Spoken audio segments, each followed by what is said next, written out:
اللهم صل وسلم على سيدنا محمد وعلى آله وصحبه أجمعين. أما بعد, Imam Al-Ghazali rahimahullah ta'ala mengatakan wa ammal lisan. Imam Al-Ghazali rahimahullah ta'ala menjelaskan tentang anggota tubuh yang harus dijaga. Terus kenapa Allah Subhanahu wa ta'ala menciptakan, atau tujuan Allah Subhanahu wa ta'ala memberikan manusia anggota tubuh itu untuk apa digunakan? Katanya wa ammal lisanu, kalau lidahnya, fa innama khuliqa laka litukthira bihi dzikrallah ta'ala. Allah Subhanahu wa ta'ala menciptakan lidah buat manusia untuk apa? Untuk diperbanyak zikir, untuk memperbanyak zikir kepada Allah Subhanahu wa ta'ala. Walaupun semua makhluk zikir, tapi semua makhluk zikir dengan apa? Dengan bahasanya sendiri. Wa in min syai'in illa yusabbihu bihamdihi walakin la tafqahuna tasbih. Segala sesuatu bertasbih kepada Allah Subhanahu wa taala. Walaupun kita tidak dengar, kita tidak tahu. Cuman Allah Subhanahu wa taala memuliakan manusia dengan lidah yang bisa bicara. Maka dijadikan apa? Lidahnya ini untuk bicara dengan bahasanya, zikir kepada Allah Subhanahu wa taala, doa kepada Allah Subhanahu wa taala. Fa innama khuliqa laka, hanya diciptakan untuk kamu, litukthira bihi dzikrallah taala, untuk zikir kepada Allah Subhanahu wa taala, zikir yang banyak. Kenapa? Karena setiap zikir kamu dapat pahalanya. Wa tilawata kitabihi, dengan memperbanyak bacaan kitabullah Subhanahu wa taala, kitabullah Al-Qur'an. Setiap huruf yang dibaca dapat berapa? 10 kali, 10 kebaikan. Dalam hadis Rasulullah SAW, man qara'a al-Qur'ana falahu bi kulli harfin 10 hasanah. Karena siapa yang membaca Al-Qur'an dapat dari setiap huruf yang dia baca 10 kebaikan. La aqulu alif lam mim harf. Saya tidak mengatakan alif lam mim itu satu huruf. Walakin alifun harf, wa lamun harf, wa mimun harf. Jadi alif satu huruf, lam satu huruf, mim satu huruf. Berarti ketika membaca alif lam mim dapat 3 huruf. Tilawatul Quran, untuk membaca Al-Quran. Wa tursyida bihi khalqallahi ta'ala ila tariqihi, juga untuk menunjukkan manusia, menunjukkan makhluk yang diciptakan oleh Allah Subhanahu wa taala, menunjukkan mereka untuk apa? Untuk jalannya Allah Subhanahu wa taala yang lurus, untuk memberikan nasihat, memberikan hidayah, memberikan petunjuk kepada teman, memberikan petunjuk untuk orang yang lewat di dunia ini menuju ridhanya Allah Subhanahu wa taala, menuju akhirat. Maka dia diberikan petunjuk yang lurus, yang baik, yang benar. Kalau kamu mau sampai ke akhirat dengan selamat, harus kamu lewat seperti itu.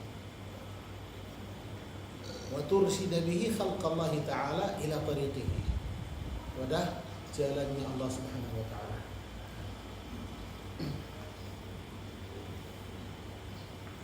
Wa tudhhira bihi ma fi dhamirika min hajati dinika wa dunya. Juga lidah itu Allah Subhanahu wa taala menciptakan untuk manusia untuk apa? Untuk menjelaskan apa yang di dalam hati kamu, dengan dalam semua keinginan kamu.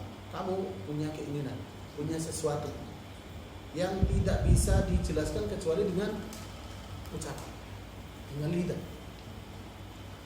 Dalam hati kamu lapar, mau makan, tapi kalau nggak bisa bicara, banyak orang itu nggak paham, nggak tahu apa yang kamu mau. Wa tudhhira bihi ma fi dhamirik, kamu bisa melihat nikmat itu. Lihat anak kecil, cuman bisa nangis saja. Orang tuanya bingung, apa? Kenapa nangis? Karena lapar, karena sakit, nggak tahu. Apa masalahnya? Masalahnya kan anak itu kan belum bisa bicara. Maka jadi apa? Orang tuanya orang itu kan bingung. Kenapa nangis? Tapi kalau orangnya sudah bisa bicara, gampang sekali. Lapar, ya udah kasih makan. Sakitnya apa? Bisa dijelaskan sakit apa? Sakit perut, sakit bukan anaknya kenapa? Pusing atau gimana? Sakit. Waktu dhira bihima fi dhamirika, untuk menunjukkan apa yang di dalam hati kamu. Min hajati dinika, dari kebutuhan-kebutuhan kamu, kebutuhan agama. Kamu mau tanya, punya masalah, bisa tanya, datang ke salah satu kiai atau syekh atau ustaz. Apa? Tanya, apa yang di dalam hati kamu? Kamu punya masalah. Kadang tidak bisa diselesaikan kecuali kamu tanya sama ahlinya. Karena itu Allah Subhanahu wa taala berfirman dalam Al-Qur'an, "Fas'alu ahla dzikri in kuntum la ta'lamun." Maka tanyalah kepada ahlinya. Ahla dzikri, ahlinya ilmu. Kalau kalian tidak tahu, bisa mengetahui ilmu dengan apa? Dengan tanya. Sayyidina Abdullah bin Abbas radhiyallahu taala anhu ketika ditanyakan ilmu yang luar biasa, yang hebat yang kamu dapat ini dapat dari mana? Caranya gimana? Abdullah bin Abbas jawab, saya dapat dengan dua. Yang pertama, lisanin sa'ud, lidah yang sering tanya. Tidak tahu, ya udah, bukan artinya menyerah. Ya, saya tak tahu. Tanya. Selalu tanya. Datang. Ketika ada ustaz, ketika ada syekh, ketika ada kiai, tanya. Apa hukum ini? Gimana kita bisa paham ini? Artinya belajar. Yang kedua, wa qalbin aqul, hati yang simpan, memahami. Bukan itu satu pertanyaan itu kan di mana-mana itu ditanyakan. Berarti pertanyaan ini sudah ditanyakan ratusan orang. Kenapa tanya satu pertanyaan itu kan sering ketemu kiai, ketemu ustaz, ketemu syekh, ketemu siapa itu ditanyakan. Mungkin orangnya bodoh, sudah diberikan jawaban tapi lupa. Berarti artinya pertanyaan itu kan tidak penting. Kenapa? Karena cepat lupa. Kalau kamu sudah dapat jawabannya, kenapa ditanyakan itu? Atau mungkin orangnya sering ditanyakan itu satu pertanyaan itu kan diulang. Karena mungkin orang itu kan mencari jawaban yang lebih mudah bagi dia sendiri. Jadi siapa yang bisa memberikan jawaban yang sesuai dengan hawa nafsunya? Nah, ditanyakan, riba itu halal atau haram? Ya, haram. Ya, datang. Itu riba hukumnya apa? Itu bunga hukumnya apa? Bunga. Dia mencari siapa orang yang bisa memberikan jawaban yang sesuai. Ketika dapat, ya udah itu ilmunya. Ini benar-benar itu kan kiai yang bagus, ilmunya luar biasa. Wa tudhira bihi ma fi dhamirika min hajati dinika wa dunya. Untuk menjelaskan apa yang di dalam hati kamu dari kebutuhan kamu, baik dengan kebutuhan dunia atau agamanya. Kebutuhan dunianya untuk apa? Untuk menunjukkan dia mau apa, kebutuhannya apa. Atau agamanya tentang pertanyaan, dia mau tanya tentang ibadahnya, salatnya, puasanya, zakat, atau hal-hal yang menjadikan dia itu kan dekat sama Allah Subhanahu wa taala. Mau punya masalah. Karena masalah agama itu bukan hanya cukup dengan syariat saja. Bahwa hukumnya sah atau tidak, halal atau haram. Juga harus seorang muslim itu kan harus tanya, gimana saya bisa mendapat manfaat atau mendapat lebih dari salat saya. Saya salat terus tidak ada berubah. Berarti apa? Ada masalah dalam hati. Sudah salat berapa puluh tahun, tapi salat tetap berat, belum jadi semangat. Berarti ada masalah. Apa yang dalam hati? Harus tanya sama ulama yang bisa menjelaskan. kenapa amalan ini, kenapa kamu belum bisa istiqamah? Berarti dijelaskan. Seperti orang yang sakit datang ke dokter, sudah sakit, pernah sakit, ya, sudah pernah berobat, ya, tapi tetap kembali lagi. Berarti dokter itu tanya sama orangnya itu tentang apa? Keadaannya, apa yang menjadikan penyakit itu kan kembali lagi. Ditanyakan, kamu sering makan apa? Maka dokter itu mencari apa yang menyebabkan penyakit ini kembali lagi. Kan sama juga ulama itu kan mencari kebiasaan kamu, apa yang kamu lakukan, berarti hal ini tinggalkan. Kenapa? Karena yang menjadikan kamu itu kan sering kembali ke maksiat. Harus kamu jauh dari hal ini. Berarti dijelaskan dengan lidah kamu ini kan bisa dekat sama Allah Subhanahu wa taala. Dengan memperbanyak zikir, doa, membaca Quran, menasihati orang, itu yang menjadikan orang itu kan dekat kepada Allah Subhanahu wa taala. Fa idza ista'maltahu li ghairi ma khuliqa lak faqad kafarta bi ni'matillah. Kalau kamu menggunakan lidahnya dengan hal yang selain diciptakan untuk apa? Untuk zikirnya banyak, bacaan Qur'annya itu banyak, memberikan nasihat kepada orang lain. Maka kalau kamu menggunakan lidahnya dengan hal yang lain, maka katanya faqad kafarta bi ni'matillah. Maka kamu mengkufuri nikmatnya Allah Subhanahu wa taala. Karena namanya syukur. Allah Subhanahu wa taala berfirman dalam Al-Qur'an, la in syakartum la azidannakum. Kalau kalian syukur, maka Allah Subhanahu wa taala akan menambah nikmat. Kita mensyukuri nikmat. Syukur itu kan apa? Asyukru sarfu al-'abdi ma an'ama Allah bihi 'alaihi fi ma khuliqa li ajli. Itu namanya syukur. Syukur itu apa? Bukan kita hanya mengucapkan alhamdulillah. Syukur kamu menggunakan nikmat untuk apa? Untuk hal yang Allah Subhanahu wa taala menciptakan nikmat itu untuk apa? Allah memberikan kamu tangan, memberikan kamu kaki, memberikan kamu mata. Ya, digunakan nikmat itu digunakan untuk apa? Untuk hal yang Allah Subhanahu wa taala ciptakan, mata untuk dia, untuk hal itu apa? Lidahnya. Kamu menggunakan itu. Berarti kalau kamu menggunakan lidahnya dengan hal-hal yang disukai Allah Subhanahu wa taala, kamu bersyukur. Syukur.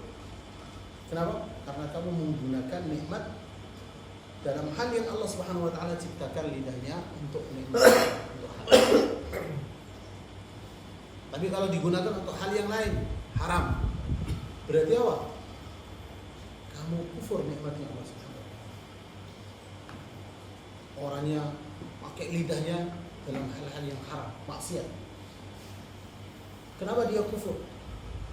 Karena orangnya itu mengatakan, ya Allah, dengan nikmat yang kamu berikan kepada saya ini, saya menggunakan untuk hal-hal yang kamu tidak suka.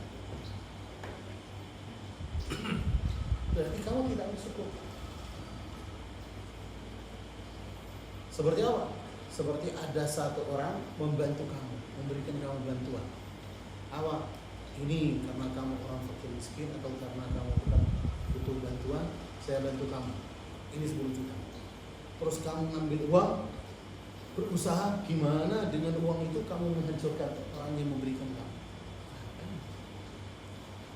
Berarti mana kamu mensyukuri dia? Harus kamu syukur, terima kasih pada orangnya. Bukan digunakan untuk apa? Untuk menghancurkan orangnya, untuk membunuh anaknya. Tidak.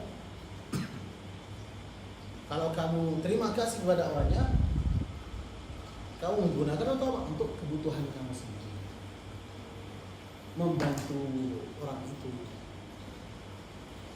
Fa idza ista'maltahu li ghairi ma khuliqa lak faqad kafarta bi ni'matillah. Kalau digunakan lidahnya dalam hal-hal yang tidak disukai oleh Allah Subhanahu wa taala, maka orang ini kan sudah kufur nikmatnya Allah Subhanahu wa taala. Wa huwa aghlabu a'dha'ika 'alaik. Artinya lidah yang paling mengalahkan kamu. Kamu bisa menguasai tubuh kamu, tangannya, matanya, kakinya, kecuali lidah. Nah, lidah bisa mengalahkan kamu. Kamu tidak bisa menguasai lidah. Wa huwa aghlabu a'dha'ika 'alaik. Aghlab artinya itu yang paling mengalahkan kamu, menjadikan kamu sulit untuk dikuasai. Wa huwa aghlabu a'dha'ika 'alaika wa 'ala sa'iril khalq. Yang anggota tubuh yang bisa mengalahkan kamu dan bisa mengalahkan semua makhluk manusia. Kenapa? Karena lidah itu kan, orang itu kan senang ngomong, bicara. Orangnya tertarik dalam satu kata, dua kata, tiga, sampai banyak hal-hal yang bohong. Kenapa? Banyak ucapan. Karena itu katanya man kathura lafzuhu kathura ghalat. Barang siapa yang banyak bicaranya, banyak kesalahan. Harus apa? Harus menahan dirinya. Mau bicara, tahan dulu. Kan? Harus menahan dirinya dari banyak ucapan. Terus gimana kita menguasai lidahnya? Kalau orang itu kan suka banyak ngobrol, banyak bicara, ya lidahnya digunakan juga, tapi dengan hal yang baik. Apa? Digunakan untuk zikir, baca Quran. Berarti lidahnya tidak berhenti, tetap jalan, tapi diarahkan saja di jalan yang baik. Katanya wala yakubbun nasa fin nari ala manakhirihim illa hasaidu alsinatihim. Hanya yang menjadikan orang itu kan jatuh di dalam neraka atas mukanya mereka itu kan di dalam neraka, kecuali apa? Yang menjatuhkan banyak manusia itu kan di dalam neraka itu apa? Hasil dari ucapan-ucapan.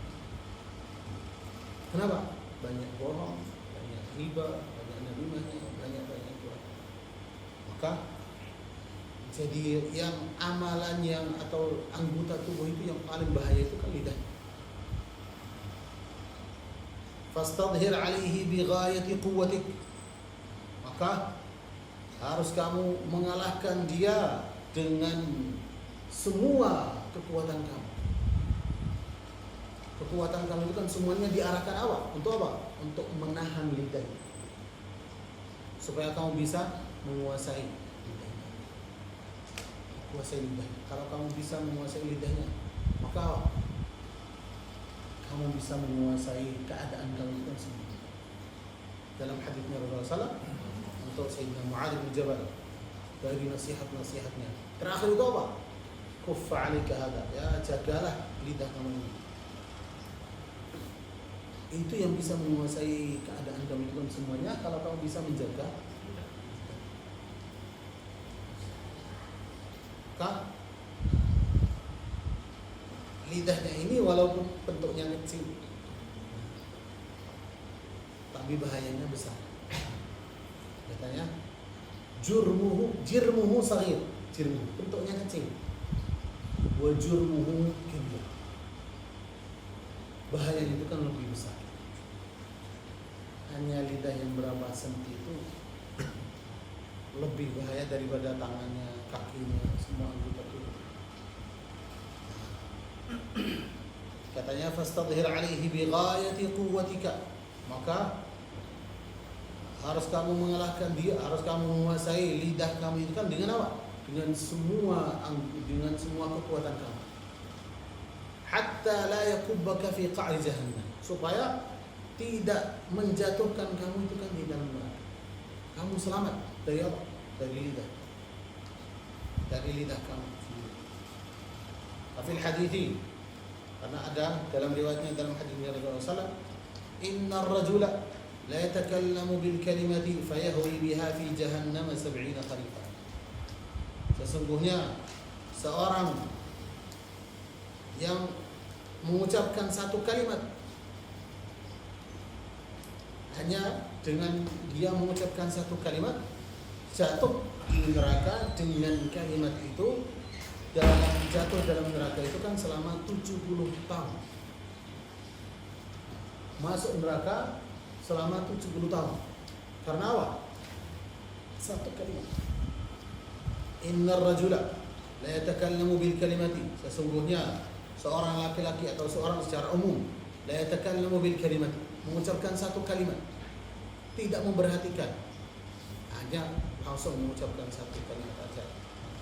Fayahwi biha fi jahannam 70 kharifan.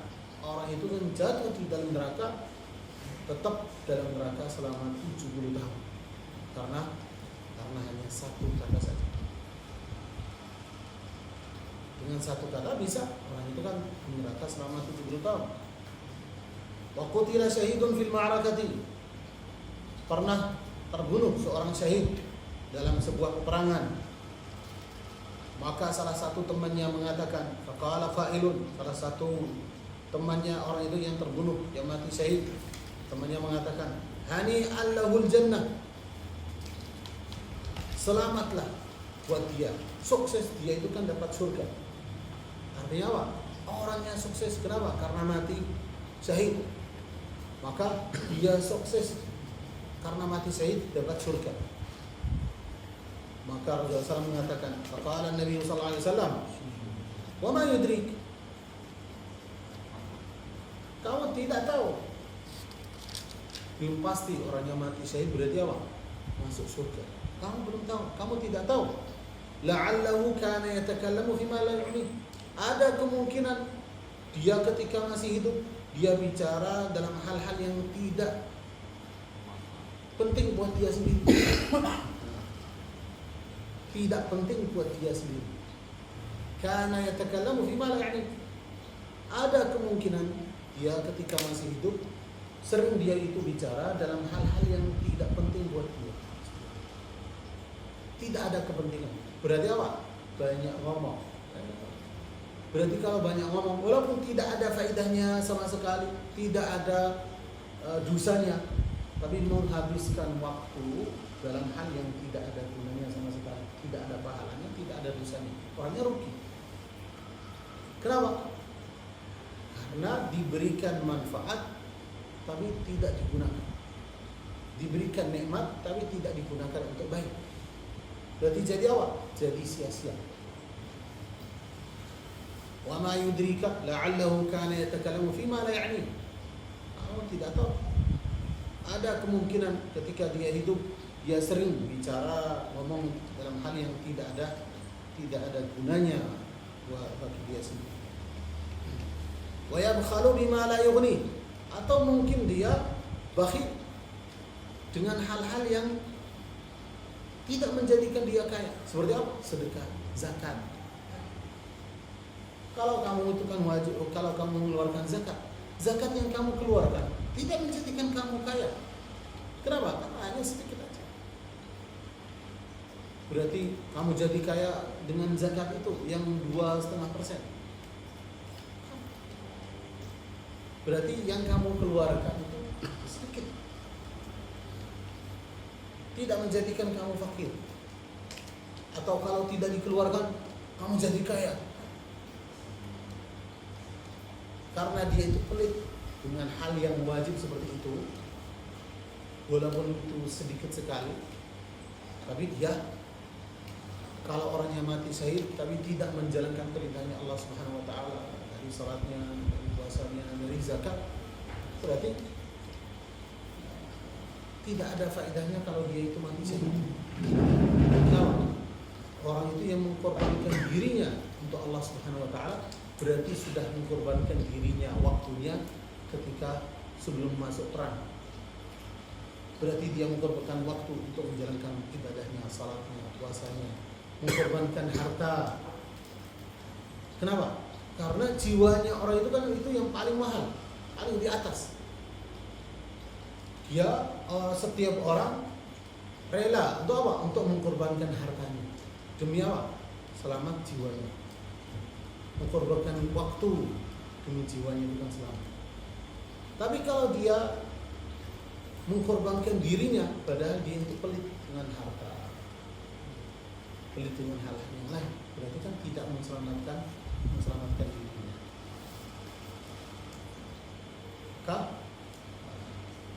Itu Itu yang harus digunakan lidahnya untuk nikmat. Katanya dalam di bawahnya itu kan syairnya Imam Syafi'i radhiyallahu taala. Katanya ihdar lisanaka ayyuhal insanu, wahai manusia hati-hati dari lidah kamu sendiri. La yaldaghannaka, supaya tidak menyakiti kamu. Harus kamu hati-hati dari lihat itu ya, dari lidahnya di bawah, paling bawah. Syairnya Imam Syafi'i. Ihdar lisanaka ayyuhal insanu, wahai manusia, hati-hati dengan lidah kamu sendiri. La yaldaghannaka innahu thu'banu, supaya tidak membahayakan kamu karena dia seperti ular.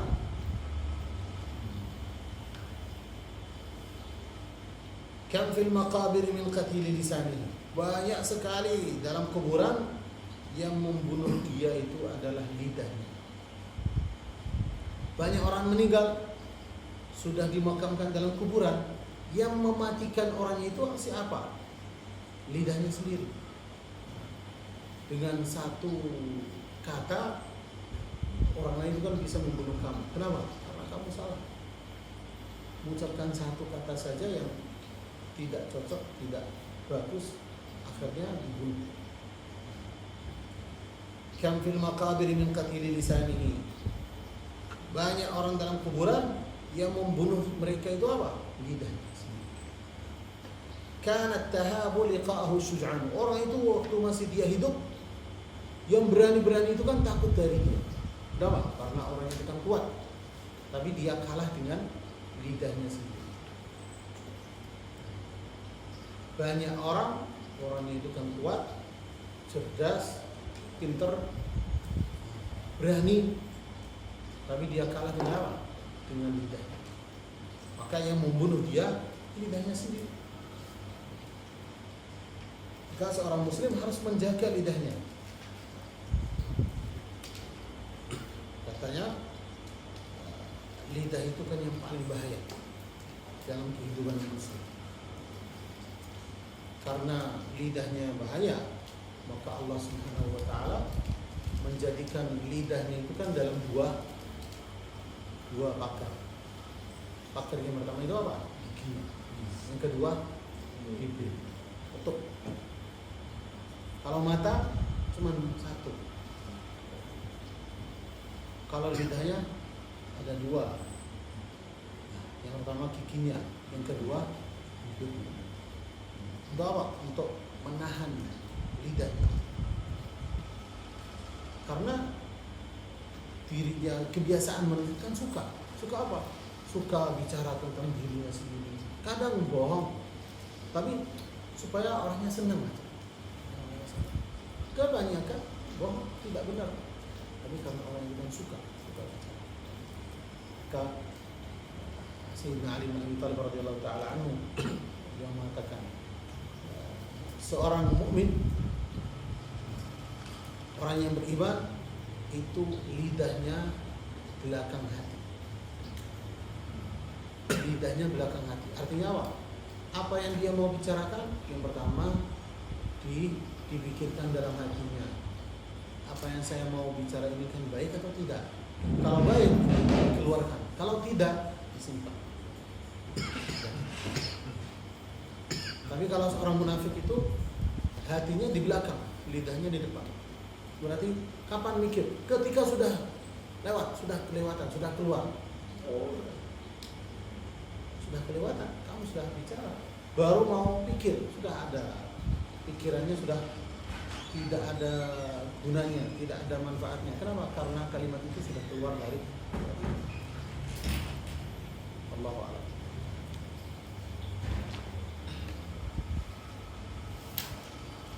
Ada pertanyaan? Saya mau tanya misalnya tadi kita udah bicara sama orang dan beri ucapan atau perbuatan, terus kita minta maaf sama orang. Sebenarnya orang ini dia dalam hati tidak maafkan, tapi karena mungkin kita posisi lebih tinggi dari dia, akhirnya orangnya hanya sebatas maaf ya, dia dan dia tanpa hatinya itu memaafkan. Sebenarnya itu gimana cara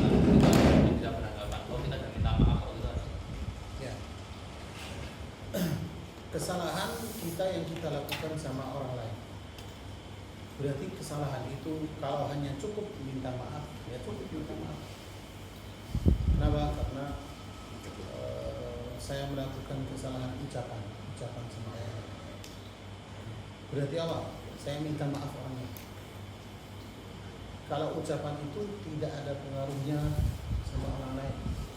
Tapi kalau saya bohong orangnya, terus kebohongan itu kan tersebar, harus saya itu kan membenarkan dulu. Nah, berarti yang kemarin saya bicara itu semuanya nggak benar. Baru ketika saya sudah membenarkan yang sebelumnya, saya datang minta maaf orang. Saya datang minta maaf, dia dari lidahnya ya saya maafkan, tapi dalam hatinya tidak maafkan. Jadi kewajiban kita minta maaf secara zahir. Nanti masalah waktu kita nggak tahu. Tapi kalau kita tahu dia bisa maafkan secara zahir atau secara batin juga. Kenapa? Karena kita membalimi orangnya, kita mengambil haknya. Kapan dia ridha? Kalau kita kembalikan, berarti wajib kita kembalikan haknya dulu. Haknya harus kita menghilangkan sebab yang menjadikan dia itu kan tidak ridha. Berarti haknya kita kembalikan dulu. Mereka itu minta maaf. Maka minta maaf dari orang itu kan hal yang paling berat. Berat sekali. Khususnya itu dari yang atas minta maaf dari yang bawahnya. Itu yang paling berat. Kalau minta maaf sama sesama dan sesama kami itu kan dari teman itu mudah, ringan. Lebih ringan kalau kamu itu yang bawah minta maaf dari atasnya. Itu sering terjadi. Tapi yang paling berat ketika yang tinggi itu minta maaf sama yang bawahnya. Tapi artinya orang ini kan benar-benar itu kan mau apa? Mau menyelesaikan semua masalahnya di dunia. Nggak mau datang di akhirat masih ada haknya orang lain. Berarti orang itu kan benar yang namanya berani. Berani kenapa? Karena dia berani itu kan berhenti ketika ada hak. Di situ ada hak, dia berhenti. Ya harus saya minta maaf ya, saya minta maaf. Datang tidak ada orangnya, saya minta maaf karena saya salah. Walaupun itu yang kamu minta maaf itu kan lebih bawah daripada itu. Itu saya tadi di orang itu hanya minta maaf karena mungkin dia bawa kita terus dia maafkan hanya supaya kita tidak marah lagi terus dia bilang dia saya maafkan tapi secara batinnya tidak maafkan itu nanti urusan nanti. Ya, itu kan urusan nanti akhirat. Jadi bukan berarti kita sendiri juga merasa bebas. Udah dia udah maafin saya. Iya, kalau kita sudah menyelesaikan semua masalahnya, yang kita kesalahan kita sudah benarin. Berarti kalau dia itu punya hak, kita kembalikan haknya. Kita bikin masalah, kita menyelesaikan masalahnya. Hanya kita datang minta maaf, kenapa? Biar hatinya itu kan senang. Kita minta maaf, orangnya nggak mau, ya maafkan secara bahirnya maafkan dari dia saya maafkan. Tapi dalam hatinya tidak maafkan. Itu kewajiban kita sudah laksanakan. Nanti masalah hatinya itu kan di akhirat. Kalau itu berdasarkan dari keputusan kita menghilangkan, kadang orang dia saya maafkan tapi dia sendiri masih belum ikhlas dengan hinaan itu. Jadi itu yang penting kita sebagai orang ya sudah minta maaf. Iya, tapi ya kita maaf kalau kita menghinakan orangnya. Kita menghinakan orang dengan apa? Dengan sifatnya atau dengan kita lihat kesalahan kita ini ada pengaruhnya di sekitarnya apa enggak? Nah, ya ada, berarti harus saya membenarkan dulu. Seperti saya menyebarkan kehinaan ini, harus saya menyebarkan apa? Baikannya. Kemarin saya salah, saya yang salah, dia benar. Ini ternyata orang itu kan tidak ada kesalahannya, dan saya yang salah. Berarti sudah dihilangkan dari sekitarnya. Karena kadang orang itu kan maafkan, orangnya cuma ya saya maafkan. Tapi kenapa dia itu kan nggak mau maafkan dari batinnya, dari hatinya? Karena pengaruhnya itu kan masih ada. kewajiban kita menghilangkan kemarahan itu. Baru kita udah saya minta maaf atau di depan semua orang.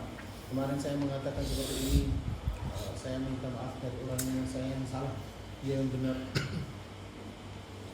Itu kewajiban. Kalau dia setelah itu dia mau maafkan atau tidak,